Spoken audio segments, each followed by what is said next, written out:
Tensions over Ukraine rattled U.S. markets. Plus, Japan remains insulated from inflationary pressures reverberating across the globe, with consumer prices slipping even lower.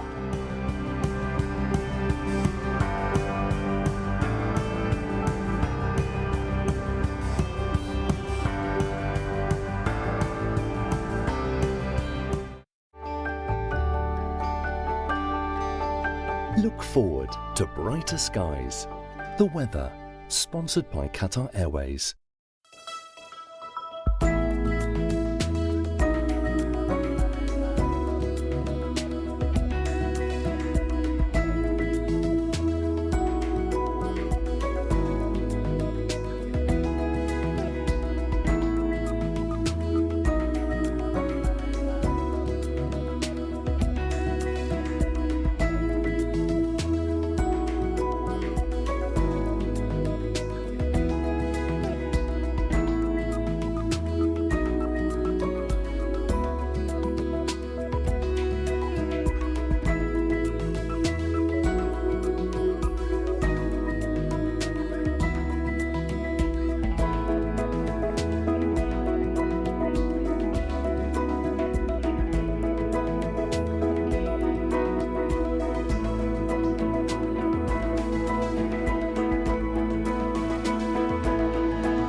The weather, sponsored by Qatar Airways.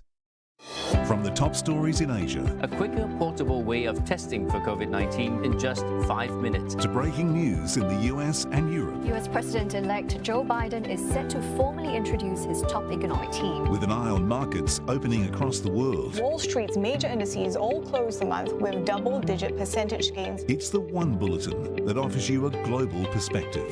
World Tonight, daily, on CNA.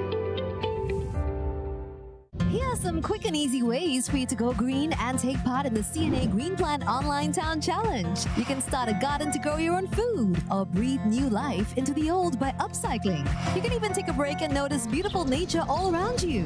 Kickstart your green journey now by submitting your entries, and you stand a chance to win $500 worth of EasyLink credits. Visit cnagreenplan.com for more details. Organized by MediaCorp in support of the SG Green Plan.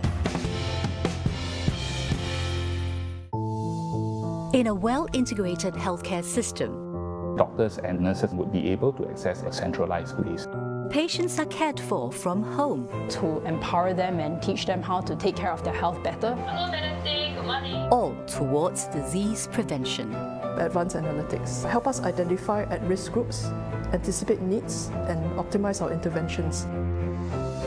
Tech for Health, Thursday on CNA. This program is brought to you by iHIS.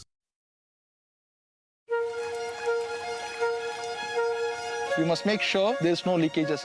It's both for engineering consideration as well as the habitat consideration. So it's like limiting the vegetation factor.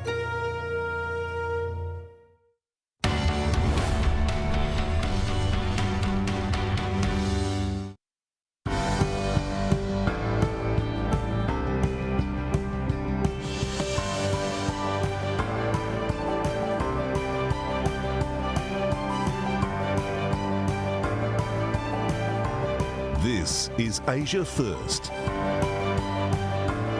Good morning, it's 8 a.m. here in Singapore. I'm Steve Lai. Our top story this hour. Diplomats duke it out at the UN Security Council over the crisis in Ukraine, as Russian authorities again say they're pulling forces away from the border despite doubts from the West. But a flare-up in the ongoing war in eastern Ukraine complicating matters, while US officials say their Russian counterparts could easily tamp down tensions. The Russian government can announce today, with no qualification, equivocation, or deflection, that Russia will not invade Ukraine.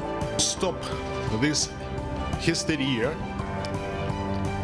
about the intentions of Russia. I'm April Hong. Also this morning, trying to make headway on Myanmar. Military rulers there must now decide if they'll let ASEAN Special Envoy visit the country's ousted leaders as post-coup violence rumbles on. Southeast Asian foreign ministers discussing the difficult issue before wrapping up their retreat in Cambodia. Some of our colleagues demand a bit too much. On edge in Ottawa, as police in Canada's capital say they're preparing to move in on protesters who have been clogging the streets for about 3 weeks. A demonstration against COVID-19 vaccine mandates and other public health safety measures. We want people to realize that it is coming to an end and not require us to escalate in terms of how we look to deal with demobilizing it. We will never stop trying to get people to leave our streets. And budget day in Singapore, the government just hours away from handing down its spending blueprint, expected to let the city-state plan a post-pandemic future with a return to surplus after 2 years of record deficits, help Singaporeans deal with the rising cost of living, but also answer questions about a planned GST increase. Further signs that a war could be imminent over Ukraine and that diplomacy is faltering in finding a peaceful way out of the crisis. US President Joe Biden says there's no indication Russia has withdrawn any of its forces from the border, as it claims. And he warns there's a very high risk of an invasion within several days. We have reason to believe that they are engaged in a false flag operation to have an excuse to go in. Every indication we have is they're prepared to go into Ukraine, attack Ukraine. Now, Russia has well over 150,000 troops massed to the north, east and south of Ukraine. The spike in violence in eastern Ukraine on Thursday, where government troops are battling Russian-backed separatists, isn't helping the situation. Russia's expulsion of Bart Gorman, America's number 2 at the U.S. Embassy in Moscow, also adding to tensions. Russia says the move is linked to an ongoing spat over diplomatic staffing, but Washington called it unprovoked and escalatory. Now more than ever, it is critical that our countries have the necessary diplomatic personnel in place to facilitate communication between our governments. The State Department has said they consider this as an escalatory step, and I would refer you to them for further comment on this. Britain's defence minister, meanwhile, said at a NATO meeting in Brussels that Ukraine remains on the path to membership of the security alliance. Ben Wallace made it clear to Russia that the bloc's policy of welcoming new members will not change. Remember, a key demand of Moscow has been to deny Kiev membership of NATO. I've made it very clear to the Kremlin that, countries choose NATO. NATO doesn't go around choosing the countries. It is not the case, as President Putin often asserts, that somehow NATO is a sort of country of its own going around looking for countries to join. We have the open door policy, and then 30 members make that decision. Amid the heightened tensions, the U.S. and its European allies have been shoring up deterrence capabilities on NATO's eastern flank.